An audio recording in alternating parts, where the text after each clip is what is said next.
Bradley Cooper's A Star is Born came out in 2018. It garnered 8 Oscar nominations with 1 win, starring Lady Gaga as well. Let's break down this excellent rock and roll film.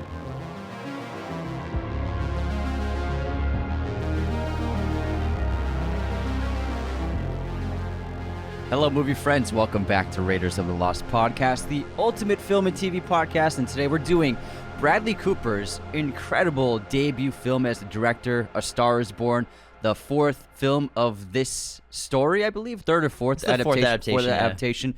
It's my favorite. I've seen the other 2. There's 3. The 3. I've seen 2 of them.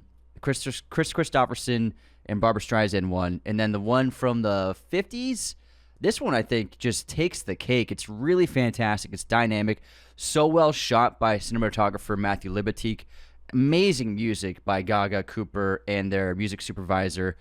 I mean, this movie is just such a surprise in Cooper's career, and he's had a very surprising career. He got kind of stuck in these roles working his way up of being either the friend or like the asshole. He was that actor for 10 years, from the late 90s to the late 2000s. Then he broke out with Hangover, and then he got the big roles, and people were able to see his potential. And he's someone who's just been so surprising throughout his career to see how talented the guy is in every facet. And I argue that A Star is Born might be the greatest feat as a triple threat for anybody in film history. Whoa, that is quite the statement because over there. Clint Eastwood obviously has won Oscars for directing, and he acted in the movies he directed, but you get to factor in Bradley Cooper's performance in this is so outstanding. That puts it like in top tier category. Yeah, plus all the work that went into actually making this movie. This was years in development, and we'll get into all the stuff that he had to do to be able to look like and play like a rock star to an extent. But obviously, we'll get to who's really playing guitar in this movie. He's singing for real, but the guitar playing is not Bradley Cooper. But on IMDb, A Star is Born is a 7.6. Rotten Tomatoes, it is 90% critic score, 80% audience score. Letterboxd 3.6. I was shocked because I think really? I really liked this movie, and I was surprised with the average rating on Letterboxd. Me too. People haven't really. I think the younger generations haven't really gravitated towards the film. Even the audience score at 80% on Rotten Tomatoes seems pretty low for me because I think this is a sensational film. And 8 Oscar nominations, got nominated for almost everything. It won Best Original Song.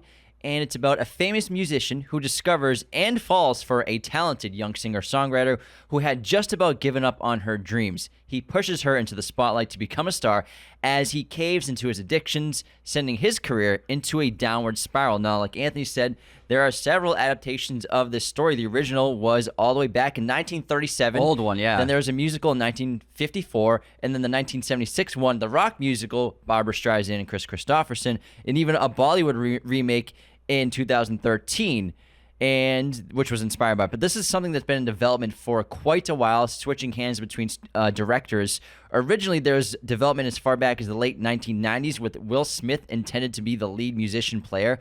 However, his participation in the film was axed by his decision to star in Ali. In 2000, Jamie Foxx and Oliver Stone were rumored to be seriously interested in remaking the movie. Foxx first seeking out R&B singer Aaliyah and then rising actor Paul Walker for leading duo roles. Lauryn Hill and Mariah Carey were also sought for the lead roles, and Alicia Keys turned down the offer to play a female lead in the film. Plans for the adaptation were shelved for several years until 2011. It was announced that Clint Eastwood was in talks to direct Beyoncé in a 3rd American remake of the film A Star is Born, with Bradley Cooper playing the male lead. However, the project was delayed on account of Beyoncé's pregnancy. In 2012, writer Will Fetters told Collider that the script was inspired by Kurt Cobain. Over the course of the film's development, talks with Christian Bale, Leo DiCaprio, Tom Cruise, Johnny Depp, and Will Smith continued to fall and fail to come to fruition. Eastwood almost ended up making it until Eastwood and Cooper made American Sniper in 2014, and Cooper really got interested in making this movie and really petitioned himself, and also getting Lady Gaga to star in the role as well with him, and making a directorial debut with it as well. And it was difficult to greenlight because Lady Gaga had never been in a movie with a role this big before. She's been in a few movies, but really small roles, kind of cameos. She had guest spots in American Horror Story. That was Machete very Kills, small. A Dame to Kill For. She's Yeah. got really small roles in that movies, but to be the co-lead of such a big film, so it's tough to get greenlit. So what Bradley Cooper did was he filmed a little proof of concept, a little 10-minute short of a sequence of them two singing together. And fortunately, Lady Gaga knows Giannis Kaminsky because he shot one of her music videos, and he actually filmed it for them. Giannis shot it? Yeah, Oh shot my like this little test of them singing a couple songs and doing a little acting together. And then he presented it to Warner Brothers, and they ended up, all right, we'll sign off on it. And Bradley Cooper, I believe he foregoed payment as a director and just took back end. So he made that back end. He ended up making $40 million on the back end on this movie because it was a huge hit on a budget of $36 million. It made $436 million. Wow. So it made $400 million over its budget. That's insane. And I mean, Lady Gaga, I had never seen her in anything before either. I didn't even seen those little movies she was in. A Dame to Kill For. Okay, I've seen that. She was outstanding, and Bradley's outstanding as well. But what's funny is A Star Is Born is actually my first connection to TikTok ever. Really? So, when you were on TikTok before we started the podcast, you would do comedy stuff, and you asked me to film you doing a stitch to the Lady Gaga, I just want to look at you one more time. Oh, yeah. And I was, you were playing the role of Lady Gaga, and then so in your video, it was you playing the Gaga role, cutting to Bradley Cooper in the limo, in the car. It was a trend where the window goes down. I just want to take another look at you. It was a trend, and I was like, "What the fuck are we doing?" you're like, just do this. Trust me, it's just like a thing on TikTok. And I was like, "What is this? What are we doing here?" I didn't know what trending video was. I didn't know what TikTok was. It's really fun. It ended up being pretty fun. I understand now what you were doing, but I was like, "Why are we making this video of Bradley Cooper from Star Is Born with you as Lady Gaga?" It made no sense to me. I didn't dress up as Lady Gaga. Yeah. I was just me. Yeah, I was so confused. But I did it. You needed help, and I was like, "Yeah, whatever." I was like, I was filming it. I was like, "What are we doing?" You know what's funny? If we didn't do those stupid videos for that whole year, it was like right before lockdown, I think. It was during the end of 2019. Yeah. Making all those stupid videos, we would not probably be where we're at right now. Yeah, exactly. The irony. So funny. The irony. It was good practice to understand TikTok and like realize that there's potential to market something. Before we go forward, you got a lot of chest hair coming out right now. Well, you are really open there. Maybe I should maybe I should do one of the buttons. I'm getting a lot of hair. Is that better? We're dressed up in our rock star outfits, wearing lots of denim, but James had 3 buttons down, and it was like I could almost see your nips, Well, bro. it's because maybe I should have tested this one out. But it's funny. It was my first ever connection to TikTok ever, was that making that video with you. It's really interesting. Yeah. But this movie, going back to A Star Is Born, is sensational, and it might be my favorite. I guess you could call it a musical to an extent. I just feel like it's more of just like a rock and roll film. It's a musical movie. Yeah, I wouldn't wouldn't call it like La La Land's a musical. This really isn't a musical. Scenes play out in a musical in song. Singing, it's song. not. This is just songs. But when it comes to films about music or rock and roll or live musicians, I can't think of one that makes you feel more on stage with somebody or more like a rock star, and also more like invested in feeling like you're in a relationship between Allie and Jack in this movie. You feel like you're a part of that relationship. You feel like a rock star when you watch this movie. You can feel the music so well, and being so intimate with musicians on stage in front of real crowds, filming this at real concerts, whether it's Coachella 2017, a couple other concerts where they filmed sequences and scenes, to actually film like an actor like Bradley Cooper on stage pretending to be a frontman for a band that doesn't exist, singing in front of a real crowd. I've never seen anything quite like it before, and the visceral feeling I get when watching this is insane. Well, this really sets it apart from other musical films. And so I think a reason why maybe some people didn't have the same reaction that like people like us had to the film is because there have been so many music biopics. So many biopics are about musicians who struggle with alcohol and substance abuse. And so this is just like another one of those movies. But I think it really sets itself apart, first of all, because it's fictional. But then with its real performances. So the real singing between Gaga and Bradley Cooper, it makes all the difference in the world, and it really puts you into the stage with the actors. I mean, I love music in movies, but oftentimes, the lip syncing can take you out of it, and you know they're not really singing that on stage and on camera. It's not really happening. It sounds like it's too perfect in a recording studio. It's in a booth, and it's just too refined. And so when you watch something like this, where it's gritty, it's raw, it's real, it's authentic, that really makes a difference. And when I watched this movie, and I watched it again the other night for the first time in a couple of years, and I was like, man, this is how I prefer music to be shown in movies. And there's been a couple of musicals that have pulled off live singing, like Les Mis, the Tom Hooper adaptation. They did live singing in that one, and it really worked. It's really hard with a musical when you have lots of dancing. It's kind of an impossibility. So I understand with a musical, you're not going to get live singing for the most part. But for something like this with performance, I mean, this movie sets itself apart from something like Bohemian Rhapsody, where the singing, and even Rocket Man. So in Rocket Man, he did the singing, but it was still recorded in the studio. Bohemian Rhapsody didn't really do much of that singing at all. And there's an actual great impressionist of Freddie Mercury that did the singing like a cover. So you can tell, but when you look at this, Bradley's really singing, Gaga's really singing, and it just puts you, it immerses you as an audience member. And on top of that, you double down with the cinematography. Matthew Libatique, who's one of the best DPs working today, he's Aronofsky's DP. He shot so many great movies, and he works so beautifully with film. This movie was shot on film, and it's stunning. But the thing is, the lighting in this movie is really precise in how it captures the real life lighting of these settings, whether it be the super saturated red lights or blue lights of the bars they go to, where sometimes their faces are overexposed with this crazy red light. But that's what bars are like. That bars are not always perfectly lit with like diffused lighting. Like sometimes lighting just is too bright in areas, and also stage lighting, it's so bright sometimes. And the Libatique and Cooper perfectly captured like what it's like to be on a stage, and the imperfections of the lighting is what makes it, what really sells it on top of the live performing, because it feels like this is a real stage. It's not a stage that's lit for a film.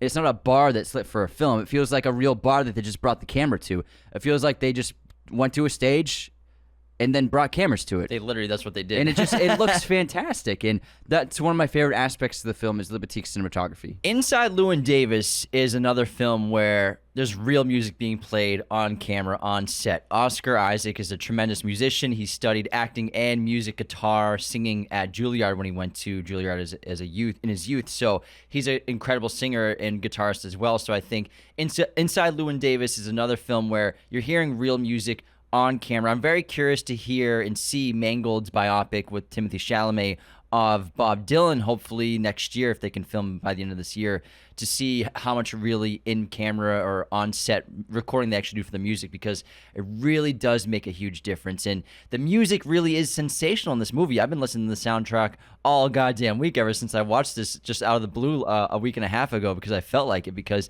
it's such a good movie. Now, Bradley did a lot of work to prep for A Star Is Born. He could not sing or play guitar before making this movie. However, when he was a kid, he did play upright bass, but a completely different instrument really than guitar. But so he's on record quoting his entire schedule. So we mapped out my entire schedule day by day, he said. I'd wake up and work out, followed by 2 hours of guitar practice and 2 hours of piano lessons, lunch. Then Lucas Nelson, who is Willie Nelson's son, his collaborator, would come over and we'd write music for 1.5 hours. Bradley also worked with a voice coach to lower his voice an octave lower that he ended up emulating after Sam Elliott, and then he ended up casting Sam Elliott in the role of his brother Bobby. Yeah, I read that he used Sam Elliott as inspiration for the voice of Jackson. And so Bradley's really singing in this entire movie, every song. However, he's not playing guitar. Luke Nelson and his band, Luke Nelson and The Promise of the Real, they are the backing band of the film. They're on stage with Jackson Maine the entire film. And Luke is actually the long-haired guitarist that's in the background. You can see him in a few shots. So he's the one that's actually playing guitar even though Bradley's doing a really good job of making it look like he's playing the right parts and the right notes, I'm sure he's pretty But they close. still did it live? They did it live. Yeah. They sang live, and the backing band's playing the music live. Okay, so Bradley and Lucas, they're playing the same notes. Pretty but much. Bradley's not plugged in. Yeah, is what Bradley's not yeah. plugged in. Probably Gotcha. like he's got strings that don't make And a they're lot of miming, noise. and he's miming it. But He's miming guitar, but yeah. but he's singing for real. That makes sense because Bradley became a very good singer, but to be a believable rock star guitarist who's famous for playing guitar, you have to be incredible, and that there's no way he could have You gotten to can't that just point. become a guitar guard in a month, Yeah. in a year. You can't just become that good at guitar. He's, I'm sure, still became very proficient at guitar. I mean, you play guitar 2-3 hours a day for a year, you're going to be pretty fucking good by the end of that year. But not rock star level. But yeah, he's not going to be ripping solos that intensely. Maybe 8 hours a day for a year, you could be that good. Or, I mean, I'm sure he had great teachers too, besides obviously Lucas Nelson. He worked with Eddie Vedder in terms of getting the background on what it's like to be a rock star, the nuances, being on stage. He actually went to Seattle and spent 4 or 5 days with Eddie Vedder, who is the frontman of Pearl Jam and also has a great solo career. He went up there asking hundreds and hundreds of questions about what it's like to be a rock star. He even was quoted saying that he told Eddie Vedder that he was going to sing for the film, and then Eddie Vedder was like, "What, bro? Don't do that." But however, Lady Gaga initially realized that Bradley could sing for this film. Their first time singing together, she realized, like, you have a voice. There's something there. You can definitely do this, and I believe in you. But it's really cool to actually have real musicians working on this film, and Lucas Nelson is essential to the sound and the music of this movie. And Bradley Cooper said that he was inspired to cast Lady Gaga because he was at a private party, some like hotshot party, and Lady Gaga performed a couple of songs there, and he said that she just shook the room with how incredible she was. And he said after that he was like, she has to be Allie. Like, I can't cast anyone else. So that's really why he went to Gaga in the first place, because he saw her performing in that small group setting and was absolutely floored by her. And I want to talk about talent throughout this episode because it's a major theme in this film, talent versus saying something to say. And I think when it comes to music films or movies about art or artists, Lady Gaga's talent in this film is transcendent. Obviously, the music that Jackson plays in this movie and that Lucas Nelson came up with his band and with Bradley writing all these songs, great rock songs. It's like folk southern rock. It's terrific. But Lady Gaga's talent is absurd. It just takes you to new levels. It takes the film to a new level. And I am transfixed anytime she's singing in this movie. And the live performances in this movie are incredible. And I love when Shallow plays. Obviously, that's one of my favorite parts of the movie. But also when Allie gets to play her first, when Jackson pushes her on stage basically to, like, we're going to play your original song, and she sings it for the entire crowd on piano with the backing band. That is one of the most emotional moments I've ever had watching a film about music. And obviously the finale basically of the tribute to Jackson after his death, that is such a beautiful song as well. So Lady Gaga's singing and talent in this film really take it to incredible heights. Also, Mark Ronson is the musical producer and writer of most of the lyrics. He actually just did the songs in Barbie, so he wrote all the songs in Barbie. So he wrote the songs with Lady Gaga and Bradley Cooper, and also produced all the music. So he's a super talented producer and songwriter, and so he was one of the receivers of the Oscar for Best Song for this film. And he crushed it with Barbie, which they just had a few songs, but they worked really well. Kenergy is great. Obviously, Ken is the song of the year, but he's a super talented musical producer and writer, so it makes sense that the music is that good because he was involved. And being on stage, it's so different than being in front of a green screen. You've been on stage before as a performer? Kind of. There's that What's it like? That one time, I wouldn't exactly say that was a stage. That was more of like a little theater. James did a little stand-up back in the day. Oh, you mean the stand-up? I mean stand-up, yeah. No, What do you mean? I played What do you guitar. think I played guitar once on a stage. You did? Yeah. What was it? It was it was before a theater show, like a comedy sketch show or something like that, and they had me. I had a friend that was running it, and they asked if I would play guitar for like a half hour before the show started, as people were like coming in. How'd it go? It was fine. Yeah, it was great. I got a lot of compliments, but nice. it was years ago. It was when we were living in Sherman Oaks. Oh, I think I remember this. Yeah, it was like What was it 20 like on stage playing guitar? It was fine. Like I have no problem playing guitar in front of people as long like it's just like if you have to sing in front of someone, that's what would make me nervous. But the guitar in front of people is no problem. And you were like warming up while you were like the warm up while people were. It was like settling instead down. of like playing music, they wanted like someone on stage to like set the vibes. So it's not like the lights are on you, everybody's watching you. The house lights were all on. Okay, gotcha. All right, so that's less stressful. But I think it was weird because people were like, "Why is some guy playing guitar on stage right now?" As they were Did this guy just walk in as here? they were coming in to like set up and watch a comedy show or something. Oh, okay. So you do have an experience as a performer. Yes.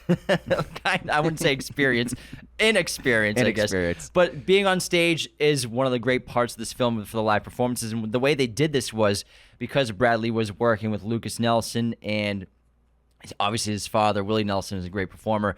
Cooper was able to jump in between sets during a gig of theirs to perform the Black Eye song, which is the opening of the scene. They had about 8 to 10 minutes to nail it. Opening of the film? Yeah, the opening. Yeah, so the Black Eyes, that opening sequence of him just ripping guitar in front of a real crowd at a real show. So they had to bang it out real quick and actually nail it because there was the only chance to do it. As well as for Lady Gaga, in some of the sequences with her, they were filmed at Coachella's Film Festival in 2017. And so festival goers had a separate situation where they could pay $10 to go see the scenes being filmed of her performance as Allie for this movie, although recording devices were locked away to prevent any footage from being leaked.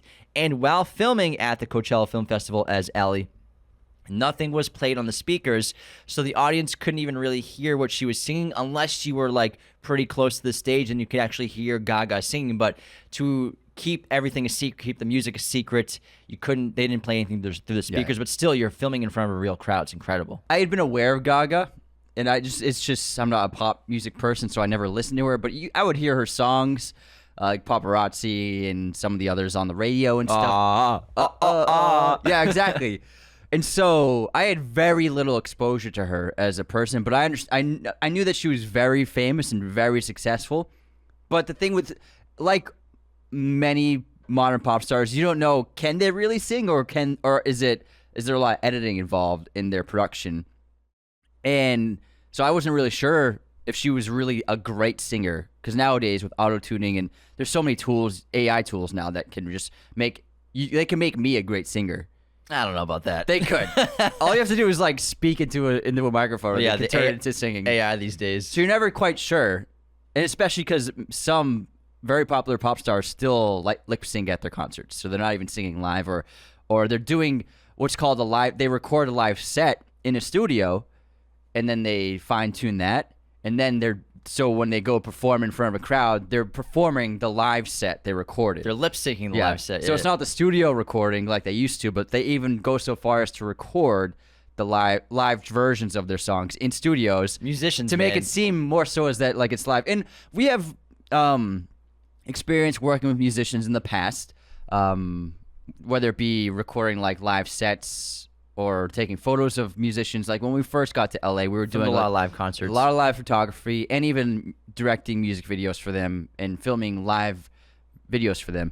But something that it kept disappointing me over and over again was that every band, even when they would want to film like a live music video set, they would record it and then they'd edit the hell out of it and they'd auto-tune it and they'd fine-tune it. And I would just always be like, I would never say anything, but I'd be like, this isn't live. It's not real. And we do multiple takes of them performing it. You know what I mean? And I would just be like, it's not really this isn't quite right. Like if you're going to do it live, do it for real. Come on. Like if you want to be a performer, perform.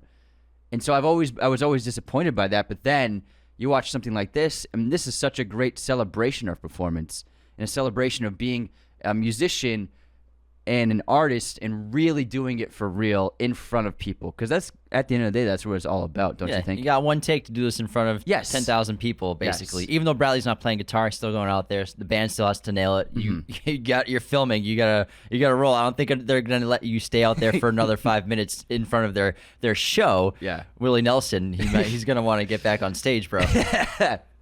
But this movie's sensational not only because of the music, but the story and the characters. Jackson Maine and Allie, eventually Allie Maine. You know, Jackson Maine, played by Bradley Cooper, such a terrific character. incredibly talented musician and songwriter and singer with a really great backstory. He's an intensely depressed person. He's been suicidal since he was a teenager. We have that story where when he's in rehab, he's talking to one of the doctors there. He's telling him the story of when he was 13 years old. He tried to hang himself with his belt from his ceiling fan. The ceiling fan gave out and he fell down, and they laughed about it. It's like this funny story for him, but he's been suicidal for that long. So this is something that probably was going to be inevitable in his life, and even Allie couldn't save him from killing himself, which is so sad. His mother died in childbirth. His father was a raging alcoholic and turned him into his drinking buddy, and he idolized his brother, who is much older than him, so you can understand that I'm sure as a kid he had an interesting and more of like a father figure dynamic to him, and he kept that from him his entire life until the last time they speak, where he said, it wasn't dad that I idolized, it was you. So they had this interesting rapport where his brother was obviously, we understand, a talented musician as well, but he had nothing to say. And he's always held it against Jack for stealing his voice, he says, thinking that he did it out of spite when Jack did it because he idolized him. And Sam Elliott's great. He's always been a very good actor, but I've never seen this side to him. This truly like emotional, open, vulnerable person. He's always played the tough guy. And to see him open up like this in a film was really shocking, honestly. The first scene they shot for this movie was their fights. Yeah. After they take the trip to Arizona, he finds out that his brother sold the ranch that he bought from him, the dad's old ranch, and his body just washed away in a storm. That's the first scene they shot. And Bradley also hired 2 legendary comedians for this film. Andrew Dice Clay, who plays Lady Gaga's dad, is fantastic in this. So funny, man. He's so funny. And he was on top of the world for a few years in the 80s. He was a big time comedian. He was like a rock star comedian. He was huge. He was huge. And his career just never had that longevity. Well, it's because Dice Clay, his comedy was like very character driven. Yes. Versus like a lot of stand-ups. Yes, you're right. He created a character. Longevity of a lot of comedians is you're not really playing a character your whole life, but some people, they find their thing, and Dice Clay had that thing, that niche. Yeah, that's absolutely right. He became that persona for his comedy. But I hadn't seen him in anything in so long, and then he's really fantastic in this film. And Dave Chappelle has a wonderful couple of scenes in this movie, really fantastic and dynamic, and did a very good job acting opposite Bradley Cooper. In a dramatic role, he plays Jackson's old best friend after Jackson has a bender and wakes up in his front lawn, basically, and then that great scene where he proposes to Ellie. Yeah, it's a great little sequence halfway through the film that I adore. And Jay Cassidy is the editor of this film, and it links into Bradley Cooper's approach to the movie. Jay Cassidy is David O. Russell's editor, and you can definitely see the fingerprints of David O. Russell's filmmaking style on Bradley Cooper's filmmaking style. And absolutely. Obviously borrowing his editor as well as techniques. He worked with O. Russell 3 times. I'm sure he learned so much, but also O. Russell's rawness, the moving camera, the improvisational, not just acting, but improvisational filmmaking, just seeing what happens in scenes. You could see that rubbed off on Cooper. It's very comparable to Ryan Gosling when he made his film Blue River, and it felt like a Derek Cianfrance movie after doing Blue Valentine and Place Beyond the Pines. Definitely emulated that raw improvisational filmmaking style, shooting on film with the roaming camera, with the handheld camera, with Steadicam camera, and just capturing more so essence of character and situations more so than plot or plot-driven scenes or actual story beats that they're trying to hit. And so you could feel that in this film. And then I think hiring Matthew Libatique was just such a great move on Bradley to get such a veteran, artistic, and honestly brilliant cinematographer to capture the style of filmmaking that Bradley was going for. And it connects to the only way to film these quick sets in these concerts. You get one take, you get 5 minutes on stage. You just got to go with 2 cameras handheld and just get what you can. And then you can, after the fact, throw in a couple of inserts that you could film after those sequences. But going raw, handheld, Steadicam for those sequences, it works so well. Of also capturing that idea of like walking onto stage, like starting in backstage and then moving the camera onto stage and being like, holy shit, there's 20,000 people out there, and it's just us on stage. It's just incredible. Ryan Gosling's film is called Lost River. Lost River, sorry, Lost River. Not Blue River, Anthony. Yeah, thank you. Yeah, it's about a river that gets stained blue. Surprisingly, it's blue. Believe it or not, the river is blue. Lost River, yeah. And every time I watch this movie, I think of David O. Russell's filmmaking as well, specifically like Silver Linings Playbook and these little things, especially when we have multiple characters or a couple characters in a home setting. Yeah, the Dice Clay scenes. The Dice Clay scenes, absolutely, with him and his drivers. That feels like David O. Russell's, like behind the camera there. You can see the fingerprints all over those scenes, as well as at his old friend's house when he proposes gets engaged to Allie under the table. Like those sequences of the family kind of dynamic around the table, then those close-ups, the reactions of close-ups. It's very reminiscent of David O. Russell's filmmaking. Yeah, but you can also see Matthew Libatique on it as well. 100%. It's a blend. Because Libatique he's wonderful with stage lighting because he shot Black Swan, which is one of the most visually impressive films of the century, I think. And the stage lighting in that film is phenomenal. So I'm sure he learned so much doing that film that he brought into this movie, and he just captured the stage setting so well. And Allie, played by Lady Gaga, also an exceptional character.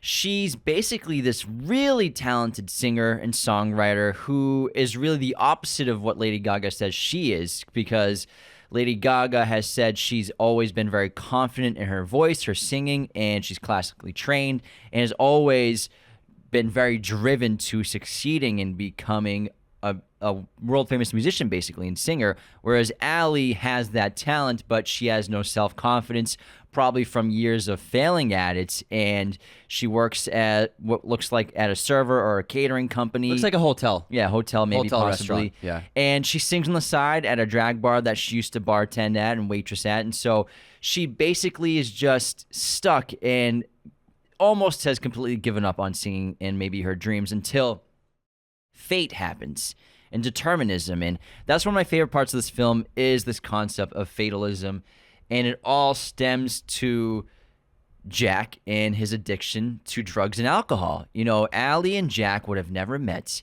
if Jack wasn't an alcoholic. And if there wasn't more booze in the car. Exactly. Yeah. He ran out of alcohol, so he had to go find some booze because he needed to get some.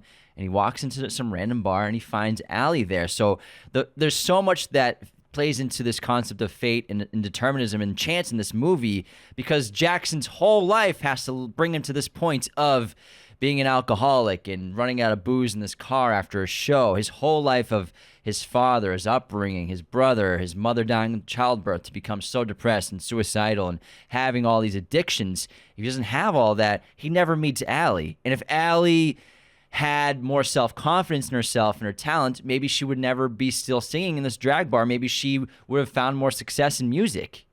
It was so smart. He gets the ball rolling very quickly. He has the two characters meet within like 6 minutes of the movie, which I think works so well. We get the performance, we get Gaga at work, and then boom, bar very quickly, which I think works so well rather than like 20 minutes of both having that backstory. And also, the title card of this movie is fantastic. Yeah. Title card of Lady Gaga as Allie walking through the alley out of work. She's singing in the tunnel. And then we get this beautiful red title card, A Star Is Born, with her in the middle of the font. And I was like, when I saw it, when we watched it in theaters and that title card came up, I'm like, oh, Bradley's got something great in store for us. Like, that was like, holy shit, this is going to be good. And within 10, 15 minutes, this movie feels more real than really anything I've felt in the last several years. Sorry about that. No, like real, like okay. you're in. Yeah. Not like a real experience. I mean, like you're there. Yeah. Like you feel like you're really there. And I think because, like you said, just bringing cameras into bars and keeping the bar lighting, just tinkering with it a little bit. But I mean, when we're on stage in the opening with Bradley Cooper and his band and the car, we don't see the crowd like cheering after him. We just see him jumping in the car, and then he finds the bar in this drag bar. We're just in this place. It feels like a real bar.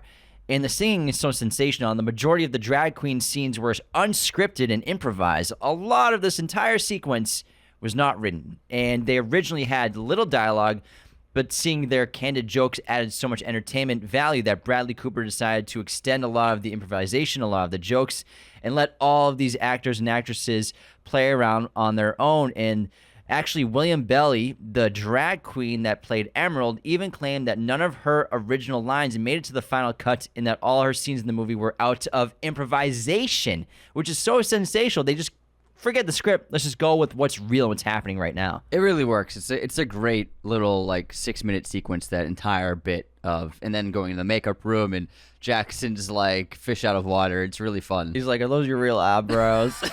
She's like, "I got paint in my hair." He's like, "I'll wait for you. I'll wait for you." And it's so interesting to see like the life of a rock star. He can do whatever the hell he wants. He doesn't have to go to the airport right now. He can get a flight tomorrow if he wants to. Also, I think Bradley put a lot of what he experiences as an extremely famous person in this film, from how people like they had that great chat outside of Super where Super A. we call it Super A.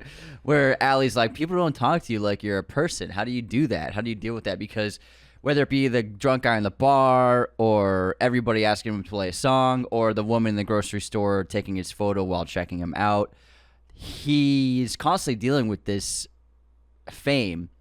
But he does fine with it. He's like, it's all right. The lady takes his photo. He's like, it's all right. It's fine.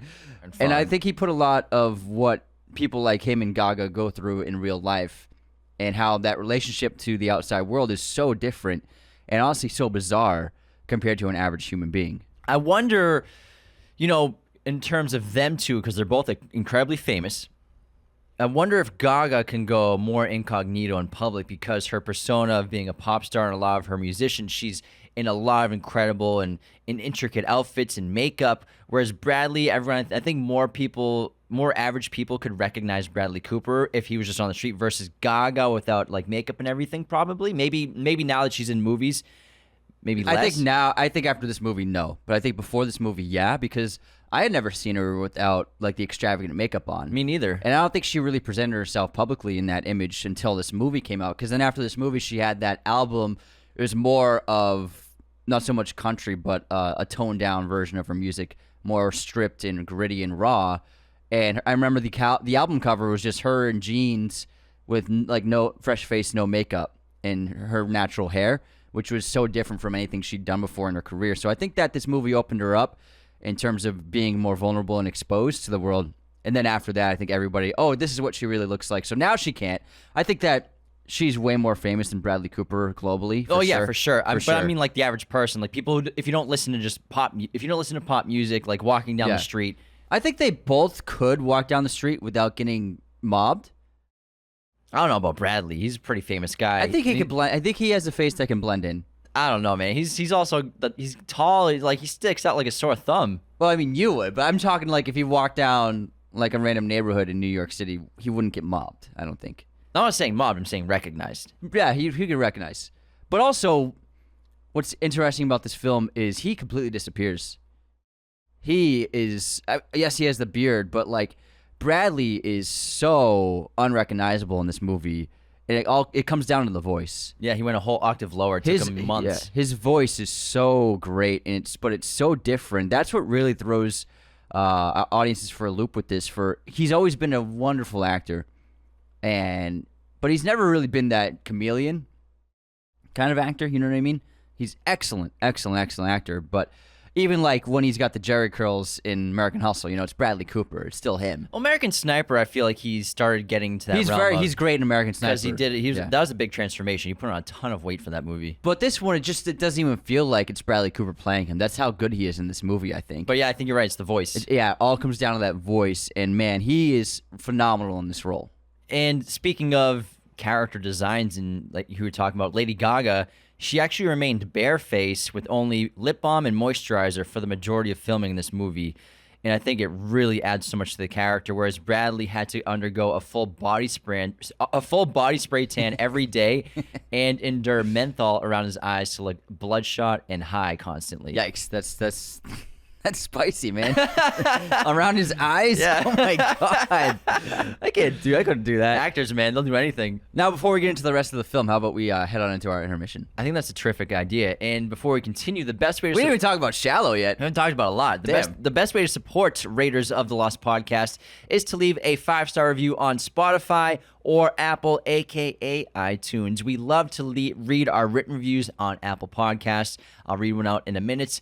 But also, if you can just leave a rating on Apple or Spotify, it really helps us get seen by new listeners and get discovered. It helps us chart so much. So those ratings are so important to us, and we appreciate everyone who has taken the time to just scroll up to the top of the feed and hit that 5-star button. Oh, yeah. You're the best. Big time. And also, another great way to support our show is to become a patron at patreon.com/Raiders of the Lost Podcast. Now, Patreon is a subscription-based form of support for our show. We have 5 different tiers of membership at $2, $5, $10, $25, and $100. All patrons have access to 2 bonus episodes every single week of the show. Our weekly chat is exclusively now on Patreon that posts every Wednesday. We also post a weekly bonus episode every single week for every patron to view and have access to. So you get tons of new content that no one else can see unless they're a patron. $10 gets you access to our Discord. $25, you get a custom episode. You pick a movie or a topic. It can be anything, honestly, and we'll do it for you. $100 is the granddaddy. A lot of these come with awesome other perks like messages and video messages and merch. $100 also gets you a private watch party. We'll watch whatever movie you want with us, as well as after 3 months, you get to come on the show for a fun guest segment and everything else that we've talked about. So thanks to everyone who's become a patron of our show.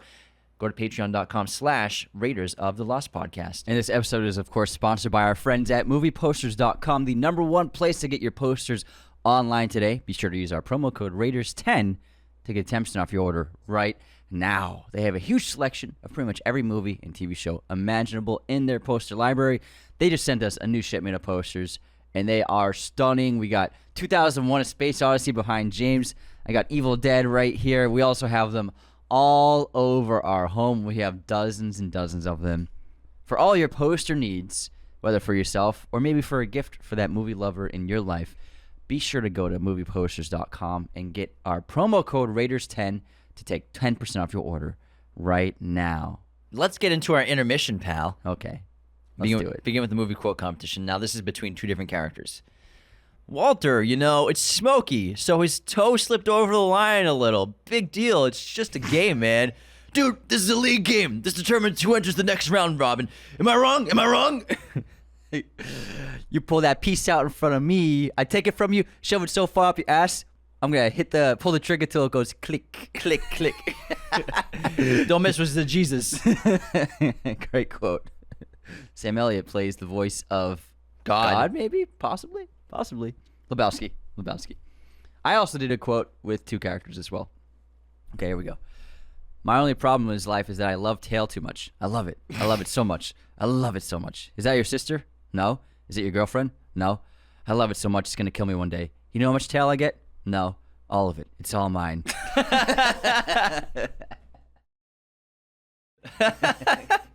Boogie Nights? Incorrect.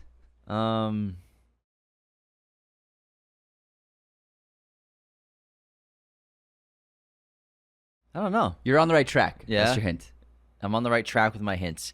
All right, let's. That's my hints. That's your hint? My hint is you're on the right track. I'm on the right track with my hints. I don't know. It's Bradley Cooper in Licorice Pizza. Ah, okay.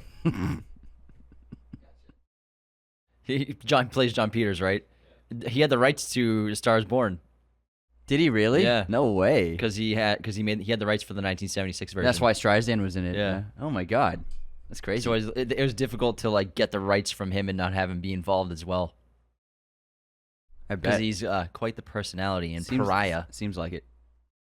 That's a fun fact. Yeah, that's a fun fact, right? Wow. Yeah. Guess this movie release year, Anthony. Robin Hood. Which one? The Ridley Scott film. Okay. Let me finish the sentence. Well, you had a pause there. You had a beat for there. the dramatic effect. 2011. 2009. Not bad. Yeah, pretty close, man.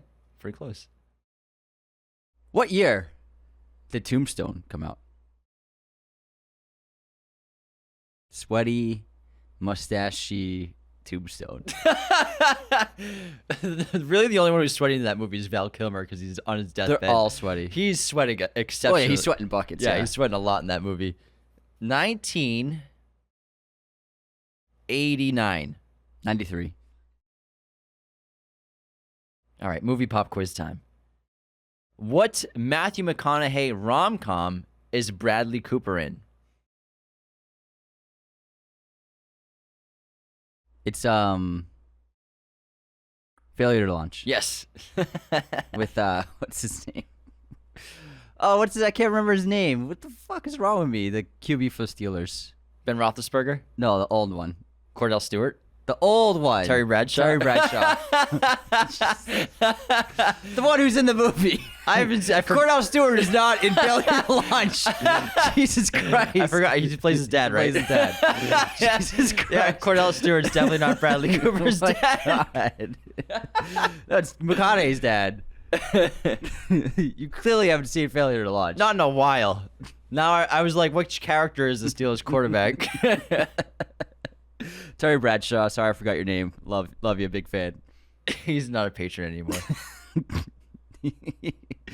Next up, my quiz question. Bradley Cooper had a supporting role in what popular TV series of the early 2000s?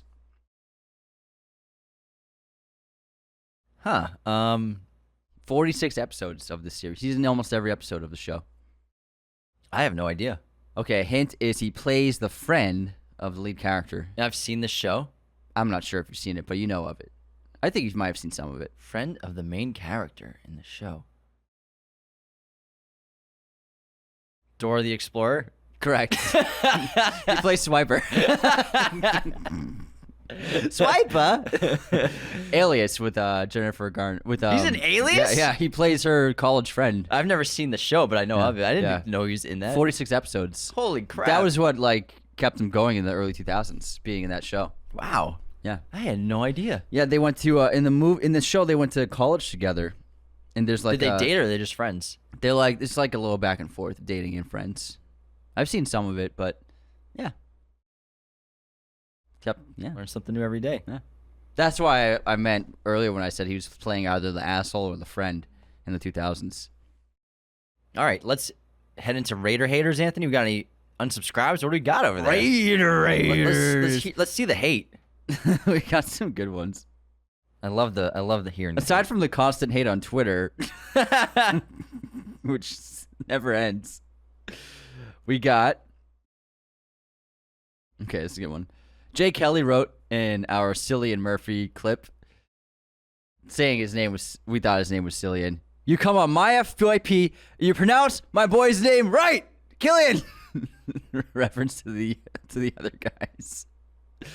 DeMeo wrote, I posted the chef video with him making the grilled cheese. You guys are making dieting real hard for me. I may have to go to the fridge after watching this. Unsubscribed. Just don't have any cheese, bro. You'll be good. I don't know. After watching that movie, I had ice cream. And I watched Chef, and I ate ice cream after. How many types of cheese did he put in that sandwich? Just like 4. It looks like 4 or 5. Yeah. Oh my god. Like a good blend. I love when his son takes the bite. He's like, "It's good." He's like, good. "Fucking right, it's good." Kids are so hard to impress. Next up, Renee Perez. When will you review this movie, Chef? Or Burnt? Food movies next episode, or I unsubscribed. I actually watched Burnt the other day. We talked about it today. We're gonna do food movies very soon. Might be. Isn't Burnt good? It's pretty good. Yeah. Yeah. I got some things to say, but it's pretty It's solid. not a perfect movie, but solid. Yeah. It's a good watch. Yeah. It's a good watch. Next up, I posted a clip of. I posted the shot in Two Towers where Gandalf and the Balrog are falling in that underground cave with the water, and it's just like a beautiful shot. They're on fire. The wide. And then I wrote, I posted the video of that, and I wrote, name a better shot, I'll wait. And then Jay the White Wolf posted the Morbius dancing of Matt Smith. He wrote, forgot this milestone in cinema history already, unsubscribe. Fun fact, they really filmed that. Ian McKellen really fell 1,000 feet with Balrog. You almost said ball rag, didn't you? James always calls it a ball rag. I always say ball rag. You hesitated for a sec because I know you almost said ball rag. In my brain, I was like, don't say ball rag. Don't say ball rag. He always calls it a ball rag. I do. I can't help it. It's just in my brain when it comes out of my mouth. Ball rag. Balrog. Balrog. Balrog. In my head, I spell it right and everything. But you always say ball Ball rag. rag. And then next up, that's it. That's it for unsubscribes. We have a great 5-star review. We have Nice. so many we gotta get to eventually. So Maybe want to do 2 today? I'll do 2. Yeah. This one's from Boldly Inks. I thought you were gonna say ball rag. This one's from Ballrag. No, Boldly Inks. My favorite podcast ever. I've been deeply involved in listening to movie podcasts since 2014. I wish we started ours back then. I know. Holy We'd be crap. fucking massive. I didn't even know what a podcast was back then. And this podcast stands above the rest as the best movie podcast I've ever listened to. I started listening to Raiders of the Lost podcast back when they dropped their breakdowns of the movie Tenet and have been a fan Nice. ever since. Those were fun to do. They bring an authentic and uplifting energy to each episode. I feel like I'm sitting between the two of them just hanging out and chopping it up about movies. It's a twin sandwich, bro. No, it's a Boldly Inks sandwich. Oh, yeah, We're right. the bread. Yeah. We're the This bread. podcast is seriously so much fun. I listen to just about every episode every week, and it never disappoints. Thank you, James and Anthony, for the show. Keep being your authentic and genuine selves, sharing your love for movies. Wow, thank you so much for that wonderful review. They used your favorite word, too. Authentic twice. I used it in this episode already. You did. I heard you. All right, let's get another one in here. This is from The Lone Star Canuck, my favorite podcast. I followed these guys on social media a while before actually listening because they had great content to keep me up to date on the movie world. I eventually started listening, and it's so much fun. They cover news as well as old movies. They cover new as well as old movies, and they cover various genres. Lone Star Canuck, thank you so much. Appreciate that. Is that a hockey reference for you up in Canada in Vancouver? What? Lone Star Canuck? Oh, Canuck, like the Canucks. Old Canuck? Oh, it's a team? The Vancouver Canucks. I don't know anything about hockey. I know you don't. You said the Canuck, the Lone Star Canucks. Yeah, Anthony, their team. How many teams are in Canada? A bunch? Yeah, like at least there's like 6. Got to be Uh-huh. because of Vancouver, Montreal, Quebec? Quebec. No, Montreal. 1, 2. Guess you don't know much about hockey either. Toronto. You sounded like no, it. Vancouver, Montreal, Toronto, The Blues? St. Louis Blues, dummy. Oh. I can probably only name 10 hockey teams. I love how you're like, I tops. don't know anything about hockey. Let me guess where the teams are from. There's at least 3 The in Canada. Stars. Dallas. There's at least 3. Wow, you know your stuff, man. It's been a while since I've followed hockey, but I used to be. You started following it after the Bruins were good. And then when they were bad, you stopped watching What are you it. trying to say? You're I was a in bandwagon. college. There wasn't much to You're do. a bandwagon There was not much fan. to do at college. You're a hockey bandwagon We fan. would get drunk and watch the Bees and the Uh-huh. Seas and the Patriots and the Red Sox. Sounds like still the typical life in Boston. That's why we left. That's why we left. I had to leave Boston. I don't have time to watch all these sports. Can't watch 162 baseball games. Jesus Christ. It's a lot. We used to. We used back in the day. All right, let's get Now to we watch movies. streaming recommendations and Patriots, of course. My streaming recommendation is a film on Max, the place to watch. The one to watch. The one to watch for movies. What's the one to watch for this time? Gone Girl. Oh, nice. Yeah, they just added it. Yeah, they just added it. So it's one of my favorite Fincher movies. It's exceptional, and I can't recommend it enough if you've never seen it. I saw the banner yesterday on it. I was like, oh, they must have just added this. And they did. They did. They sure did. Just yeah, Anthony deduced the hell out of that. Sherlock, relax over there. This is not a Sherlock Holmes episode. I see everything. That is my curse. I recommend Chef, Jon Favreau's film. It's not available for free anywhere, but if you have Stars, it's free. So if you have Stars with any of like the streamers, you can watch it. But otherwise, it's just a $2 rental. But really fantastic foodie film.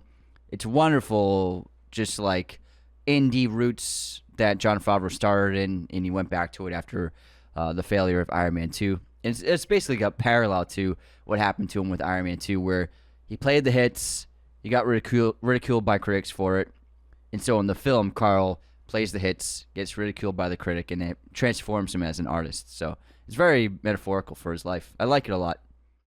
So and now metaphorical. the fucking food, man. Oh my god. It's awesome. Oh my god, man. There's so much great food in it. Now let's get back into our episode on A Star Is Born. I'm off the deep end. Should we talk about the music? Yeah, let's talk about the music. So the music is fucking so good. I mean, really I is. can't think of a movie that has a better track list than this that's made for the movie. Of original songs. Yeah, of original songs. It's really not just like a soundtrack And not a score. but by the people involved in the film making the music. It's just really sensational, and it's so popular. Shallow has 2.3 billion plays on Spotify. That's absurd. I looked up on Spotify. Bradley Cooper has 12 million monthly listeners. Hans Zimmer only has 10 million. Really? Yeah, he has more listeners than Hans Zimmer. That's insane. And John Williams only has 5 million monthly listeners. So it's still crushing. And a bunch of these songs on this album, I mean, over 300 million views on Spotify, over 150 million downloads on Spotify. So the music is extremely popular, but it's just so good.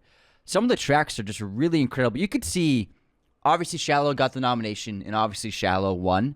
But you could see 3 other songs on this album winning the Oscar for Best Original Song. That's how good the music is. Yeah, I mean, I've been listening to the album for like a week straight nonstop after I watched the movie. I'm addicted to the music. I've been just learning some of the songs on guitar myself. I learned Shallow. I learned Why aren't you playing Shallow for us? The guitar's all the way over there. I'm not getting it. Man, the girls are in for something now. I only play guitar for I've actually done it on the show before. What am I talking about? I did it for The Last of Us. Oh yeah. It's too late. It's too late for that. But the music's terrific. I can't get the songs out of my head, and it's an incredible soundtrack. And not only do they use the live performances so well to just film it and make these incredible experiences, but using them to tell the story. And one of my favorite sequences of the movie is, after Jackson and Allie meet and they have that night together. It's very reminiscent of Before Sunrise, that first night together. That's why I really love it, because I love these love stories that feel real. It feels like they're really in love, and it feels like you're a part of it. It's kind of like a mini Before Sunrise in a lot of ways, but with a rock star and a singer. And they have this incredible night together, and she punches a guy in the face. They go get some peas to put on her hand, and they spend the night together just talking and kind of like talking about music, talking about the future, talking about life, and learning about each other. And then he hounds her and like sends a jet to go pick her up, and she quits her job because she can't take her boss anymore. And as soon as she quits her job, what do you hear in the background? You hear the drumsticks, and you hear the live performance beginning on stage of Jack and his band. It's really sensational, and they get on the jet, and she gets to the concert, going backstage. The music gets louder, more into the song, this incredible ripping jam session between him and this band on stage, until eventually they play a song, and she comes out on stage, and after he pulls her out to sing Shallow. So that entire sequence of when Allie quits her job, the music starts from the live performance, getting there all the way leading up to Jack, his band, playing that song, and then Shallow being performed. It's incredible 10 minutes. And even for Gaga, this is her most popular music. So for Lady Gaga, Shallow and Always Remember Us This Way are her 2 most popular tracks as a musician. What? And she's one of the most popular musicians alive. It's so they have more. So Shallow's 2.2 billion on Spotify, and Always Remember Us This Way is 1.04 billion plays on Spotify. And then Poker Face is below those. That's crazy. Like, that's how popular the music for this movie is and how great it is. And also, like, I love the song Maybe It's Time that Bradley Cooper sings in the drag bar. The drag bar. Like, really wonderful song, acoustic. There's just so many great tracks in this. But also, like you said, relating it to the story, they have these great intimate raw songs, but then they wrote the pop tracks where she's being pushed to be like a pop diva-esque, which isn't quite her personality of the character Allie. And we get those tracks too, which are really great, and showcase how Jackson is not happy with where her manager in the direction he's taking her in with the pop music. And so they even wrote those tracks, and those tracks are really good for what they are in that genre of music. And then going back to the finale I think they had the plan was to make I'll Never Love Again be the song, if I remember reading correctly. Like, the plan was I'll Never Love Again is going to be the one we put up for the Oscar. But I don't think they anticipated how big Shallow was going to be. Because Shallow just is like that perfect song of the movie. And I'll Never Love Again is beautiful, and It's such a high note for the end of the film, and just goosebumps, and the rendition by Lady Gaga, her performance in that moment is breathtaking. But Shallow was just like that lightning in a bottle kind of song that just, if any artist made it, it would be a huge hit. And so that was like a surprise, I think, to even the people involved in the music, to be like, Shallow is the one. Yeah, and especially if you love the movie and then you listen to Shallow, you really feel the movie whenever you listen to it. You feel their relationship. You feel the love they have for each other, whether it's fate or not, true love, if it exists, are they soulmates? And you feel the loss that Allie feels at the end of the film of Jack's passing. You feel the pain that Jack feels his entire life. Even though he's found someone he truly loves, he has so much pain that he can't bear being alive anymore, especially because it's affecting her. But also, I'll Never Love Again, since that was the plan for what they thought would be the song, they actually used the minor chord piano motif multiple times throughout the film as a theme before we ever hear the song. So we hear those first couple of bars of that track, just those minor piano chords, a couple of times when there's a couple of scenes between Allie and Jackson. So they were leading up to that finale really beautifully. And also, Always Remember Us This Way. That's great. That might be the best song on this album. It's up there because that's the song where, Allie's been with Jack touring, singing together, and Jack being Jack, he doesn't tell her that he has a plan that they're going to end the show with an encore of Allie singing her original song that she's shown him but is afraid to sing because she's afraid to sing her original songs. They talk about that when they're outside Super A, outside that grocery store.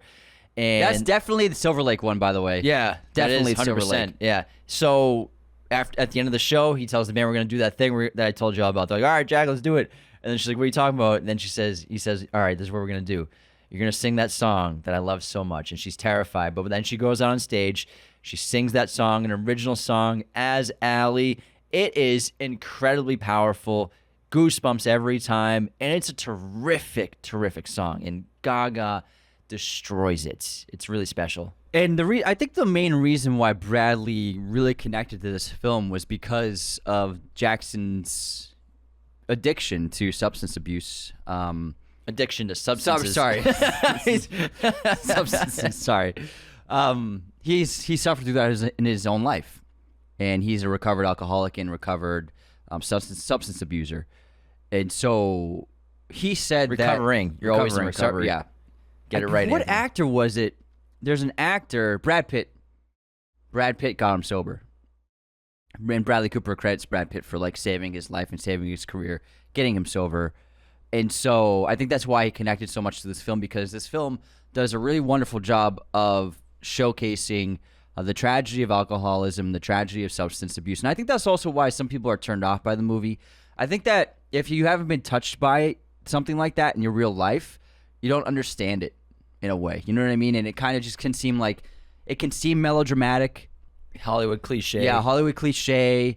Okay, here we go with another drunk character. But if it's touched your life in some capacity, whether it be someone you know or if you've dealt with it, you understand how common it is, and you understand how difficult it is and how tragic it can be. And so I think that that's a reason why the movie isn't that well liked as other musical movies, being like with just very average ratings from audiences for this film, is because I think something like that hasn't touched as everybody, And so they might look at that as kind of just being like another cliche and melodramatic part of a musical film, the guy being a drunk or the guy using drugs. But it is, in fact, a real difficult reality for so many people. And Bradley did a terrific job capturing it in this movie. Well, I mean, goes hand in hand with being a rock star. Yeah. A lot. I mean, it's a commonality. And that's why you see it in almost every single biopic about a musician or a rock star, and rock star movies, that lifestyle, sex, drugs, and rock and roll. There's a reason why that's a huge saying. It's facts. It's true. It's accurate. And as many times as you've seen it, I think it's portrayed really well in this movie because they do it differently with... It's not just fun and partying. But it's not like... I think it's interesting to do a combination of things, whether it's the booze as well as the pills, crushing the pills and putting them in the drink, as well as snorting pills, as snorting coke, and also even things like steroid shots to get his voice back and stuff like that. So not only just drugs to get high, but also drugs to maintain your health in a way, not in a healthy way, but to maintain standing up and being able to sing. Yeah. So he's got substances of all kinds inside of his body. He's got this cocktail constantly in his blood. And Bradley smartly opened the film with that. The first thing we see before he even goes on stage is he takes the pill and he finishes his drink. That's the first thing we get the insert shot of that. It's a great one take where Libatique starts with the camera there. We see him insert shot of him doing the drink and drug, and then the camera comes up and follows him onto stage. And the only thing that keeps him clean momentarily at times is Allie. You know, the first time that he surprised her at her house when she wakes up and he's in her bedroom and he takes her away. He's sober at this point, but also Allie does a really terrific job with this relationship and this dynamic to assert her control in the situation. She's like, I'm never going to get on that bike if you've been drinking. We'll see how long that lasts. Yeah, he's like, I haven't even been thinking about anything else. Yeah, we'll see how long that lasts. Exactly. She's putting control on their relationship because this dynamic, he's a rock star. I'm not. I'm not going to put up with him being a drunk all the time and abusing me emotionally or not being there for me. I don't want to deal with an alcoholic and a drug addict in my life. So he has to clean up his act if he wants me to be a part of it. But what also which is a little different portrayed in this film is showing how it's really a mental health disorder that's causing this. And it's not so much the rock star lifestyle. It's like he has always been struggling with life, and being a rock star allows him access to so much stuff that he's just always around it, which makes it so much more difficult for him to ever give it up. And so I think he did an incredible job of portraying mental illness in this film. Well, music is the only thing that's ever made him feel good. And he tells Allie that story of the first night they have their big show together. They play Shallow, and he's passed out, and Bobby puts him into bed and tells Allie, like, you don't even know the half of it. You think he drinks a lot? Yeah, you don't even know the half of it, honey. And then in the middle of the night, they make love, and then they wake up and have their breakfast. And he tells her this really, what he thinks is an embarrassing story, where he said that his brother Bobby came home to take care of their father, and he caught him playing an upright piano, probably singing and playing piano. And he said, my brother looked at me like I was special or something. And that made him feel incredible to see his brother, who he idolizes, seeing probably immense talent and potential in his brother's singing and music and songwriting. And you can assume that the only thing he's ever tried to do is probably make his brother proud by playing music and being a musician. And, you know, he stole his voice because he was obsessed with his brother. He stole his style because he was obsessed with his brother's style. And then the one difference between them besides their age is that Bobby didn't have anything to say, but Jack did have something to say. And he was a great songwriter. And they've always had a grudge against each other where Bobby thought that Jack stole his voice out of spite and out of jealousy, but he took it because he idolized him.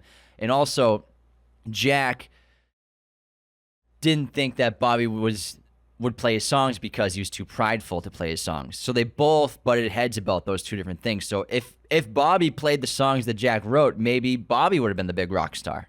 And maybe they would have had a different dynamic. You're right. He didn't want to do it because Jackson was such a great songwriter, and Bobby didn't want to do it because of his stubbornness. Yeah, he was probably jealous of his songwriting. Yeah. And That's a great he thought point. I could do it too, but he was too prideful to play Jack's songs. Yeah. Also, I mean, the hotel room, super realistic sex scene. It's like morning sex, because like Middle of the night sex. it's like He's dawn. sober when It's he's sober. dawn. When he's sober, It's and dawn, yeah, because there's light coming in. Yeah, It's yeah. early dawn light. It's morning sex, but it's so realistic, of like waking up and then he's got morning wood. No, I'm just kidding. oh my God, she's here. But it's very realistic scene. It was very unmovie, very un-Hollywood-esque. It just felt very just human, as opposed to so many other sex scenes in movies. And I thought it was just a really fantastic thing to do because he's so blackout at night. He's really himself in the mornings. Like they have that, so they have sex and they have a really nice breakfast, and They have he's everything on the menu. yeah, everything. But he's himself. You know, he's sober, and this is who he really is. And so it's when I watched this movie the other day, I was like, it's kind of sad, like someone like him, where you can only see his real self in the mornings when he's sobered up, because every other time you see him, he's drunk on the bottle, and that's what worries Allie after he's when he's in rehab, she's like, "Are you sure you want to come home to me? Because you were always drunk when we were together." So she's worried that maybe that affected him in his decision making of marrying her and being with her. Yeah, that's a really good point, especially when they have that fight while she's in the tub where he calls her ugly because she's always been self-conscious about her looks, because as talented as she is, every time she's had a meeting with producers or music producers or studios, they say, "You're talented, but your nose is too big, or you don't have the look. You don't have it. We can't market you." So she's always been self-conscious, probably because of that. And that's why she's hit a ceiling in her career. But Jack helps her get out of it. And, she keeps Jack at bay in terms of, obviously he's still drinking, but not using really too much. And he tries to not use drugs at all while he's with her and while they're touring together and in love and building their relationship. But he still drinks for sure.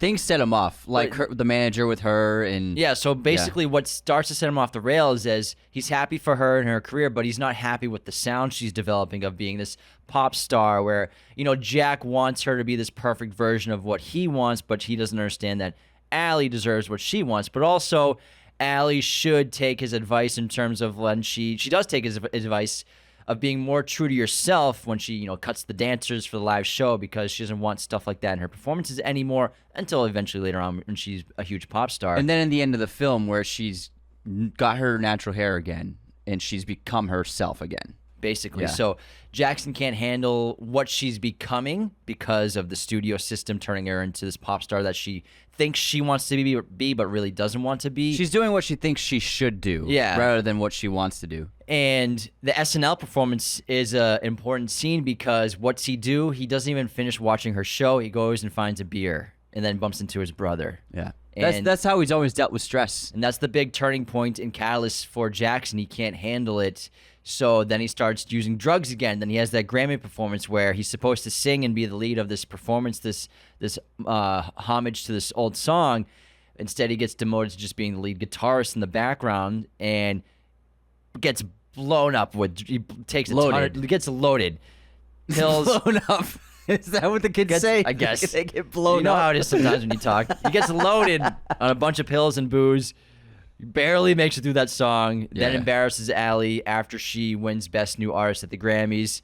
Pisses himself on stage. Horribly tragic. Ruins her acceptance, but she loves him so much that she's always willing to let it go. Yeah, in a way, it's hard for him to accept the fact that his career is on its way out. He's still very popular, very famous, but getting demoted in that performance, and then also the rise of Allie being such a rocket ship, that's also a cause of his anxiety and stress and what leads him to drugs and alcohol again. So there's everything that sets him off in terms of stress, he goes to numb it. And he's already been feeling his career going down before he met Allie. Yeah. Because, before they go to, I think it's the SNL performance, they're on the rooftop looking at the billboard of Allie out on what's probably Sunset Boulevard. Or I mean, they're in New York probably. No, it looks like it's Sunset. Maybe it's not before that SNL Hollywood, show then. yeah. So it looks like Sunset Boulevard. They see the poster, and he tells her, they're not going to listen to you forever because it sounds like they're not listening to him anymore. And he was once a way bigger star than he is now. And it's good advice, while they're listening, you better tell them what you have to say because they won't be around forever. So that basically says that it's not Allie that caused him to spiral down his career into being this avalanche going downhill. He was already going downhill. And then also Bobby saying he hasn't played like that in a long time, and also Chappelle's character saying, "I haven't seen you." Like, it was great. It was like you were back. Yeah. It was like you were doing your thing. Like, he hasn't been that kind of musician for years. So he was in a downward spiral. Allie brought him up, but then he couldn't save himself, and Allie couldn't save him from himself and his demons. There's also a really couple of great foreshadows to his eventual suicide in the film. So in the original films, Maine actually drowns himself by swimming into the ocean and drown himself. But in this film, he obviously hangs himself in the garage, and Bradley Cooper actually originally wrote and planned to shoot the ocean scene, and they even scouted the location, but then the idea of the garage scene popped into his head, which I think works stronger. However, there's a couple of great foreshadows. So obviously, in a couple of songs, he talks about swimming And then at rehab, he talks about being swimming there as well. So that's like connecting to the original films when he drowns himself. But also in the opening of the film, with his driver, the driver's driving him looking for a bar. After the concert, they stop at a red light, and there's this shot of Jackson in the car, and we can see a billboard in the background on the street. And on the billboard are 4 nooses doing an advertisement for something. It is just Easter egg right there. It's insane. There's also another major hint a little later in the film. It's a commonality with people who are suicidal and eventually try to kill themselves is the thing they do is they start giving away things. And it's a sign they're not even doing it consciously, subconsciously, like they're losing connection to the world. So they're just like giving things away to people. And in the film, Andrew Dice Clay's character, they're at Jackson's place, and he's like, "Wow, you got this amazing set of vinyls. These are amazing." And then Jackson goes, "Take whatever you want. Take anything." This is a sign of him showing that instance of people who are suicidal giving away their things. He's losing connection to it, so that's why he's offering, hey, take whatever you want. So that's another foreshadow to his eventual suicide. Yeah, then probably the biggest is the story with the therapist. Yeah, where he says that when I tried to kill myself with my belt. And what's he do? Hangs himself with his belt. Man, the shot of, and he shot that scene so well with Libatique, the suicide scene of, the first shot is his boots stepping out of the truck, then he walks into the garage, and then he takes off the belt, and he's holding the belt, and they haven't even showed his face yet. The camera just stays on his hip with the belt in his hand, and then it pans up to his face, and then he approaches, and then he puts his hat down before we see his face. He puts the hat down, and then we pan up to his face. He goes to the garage door, and he just shuts down the garage door over the camera, closing himself off. And why does he finally do it? Is because of what he's done to Allie and realizing the manager when he comes to talk to her. You know, the manager comes saying he's waiting for Allie, but he's there to talk to Jackson and says, "You've embarrassed her. You've almost ruined her entire career. You're an embarrassment to her. She won't tell you this to her face because she loves you so much, and she's also had to find out that she had to cancel half her European tour, and she's going to use it to take care of Jackson. But she lies to Jackson and says that because they want to focus on my sound here and we're going to do some shows and stay in America. But she really wants to take care of Jack after he gets out of rehab. That's why she cancels half the tour, because she also wants to go on tour with Jack and duet together with him. But the manager's like, there's no way we can do that. And so after the manager talks to Jack, he realizes... Well, you're missing a big point. He says it's only a matter of time until you go to the bottle again. Yeah. And it's gonna blow up. You're gonna blow up again, and you're gonna derail her career again, and maybe even do something worse. And so that's the bigger kicker of, it's gonna happen again, and you're gonna wreck her life eventually. It's like a ticking time bomb. That's what he does, and that's why he kills himself, because it's something that he's been fighting his whole life not to do. And now that he's ruining the life of the only person he loves, really, his wife, he's ruining her career. How do I save her career? Basically, it's kind of a sacrifice to save Allie. I look at it that way, too. He did it so that he would not ruin her life any further. Yeah. Or affect her negatively any further. Oh, my gosh. It's emotional. Getting emotional now. Oh, my God. I have some really great fun facts if you want to hear some. Dude, I love fun facts. Blah, blah, blah, blah, blah. So Matthew Libatique, the DP, actually ran 2 reverse angle cameras simultaneously in a lot of the intimate scenes. This means they were filming with 2 cameras at once. And so the bathtub scene is an example where they're filming both actors at the same time so that they can capture the real performances and improv that they're using in that scene. I love when filmmakers use multiple cameras for instances like that. And it really works in this film with a lot of the scenes. Next up, Lady Gaga had to perform the final song, I'll Never Love Again, moments after she found out her best friend had passed away. Gaga said in an EW interview, "My very, very dear friend Sonia died of cancer that exact same day we were supposed to film that scene. And we were about to shoot in 30 minutes when she got the phone call that her friend was dying. She drove to the hospital to try and get there in time, and unfortunately her friend had passed away before she made it into the hospital. And so for the next couple of hours, Lady Gaga lied with her friend in the hospital, but then she had to return to set because they only had that location for one day. And she said, when I came back, Bradley Cooper was so gentle with me and we got through it. I performed the song and he was like, you don't have to do it again. It's okay. All I wanted to do was sing. I'll never forget that day. It was a really special scene and I'll always remember that moment. So she did that in one take. Goosebumps right now. Yeah, really incredible. The dog that Allie gets for Jackson is actually Bradley Cooper's dog. Oh, what a cute dog. Blah, blah, blah, blah.